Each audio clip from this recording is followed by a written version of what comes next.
రూపాయలు నిన్నెవరు వసూలు చేయమన్నారు? వసూలు చేయమన్నారు అని అడిగిన నేను. ఎవరు మీకు రిటర్న్లు ఎవరైనా ఇచ్చిందా? రిటర్న్లు ఎవరైనా పంపించిందా? నల్ల బిల్లు వసూలు చేయమని. మరి ఎందుకు చేస్తున్నావు? మళ్ళొక్కసారి నల్ల బిల్లులు వసూలు చేస్తూ అంటే నీ ఉద్యోగం తీసి పడేస్తేమో.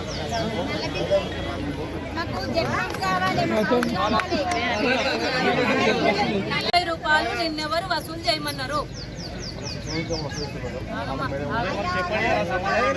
వసూలు చేయమన్నారు అని అడిగిన నేను. ఎవరు మీకు రిటర్న్లు ఎవరైనా ఇచ్చిందా? రిటర్న్లు ఎవరైనా పంపించిందా? నల్ల బిల్లు వసూలు చేయమని. మరి ఎందుకు చేస్తున్నావు? మళ్ళొక్కసారి నల్ల బిల్లులు వసూలు చేస్తూ అంటే నీ ఉద్యోగం తీసి పడేస్తేమో.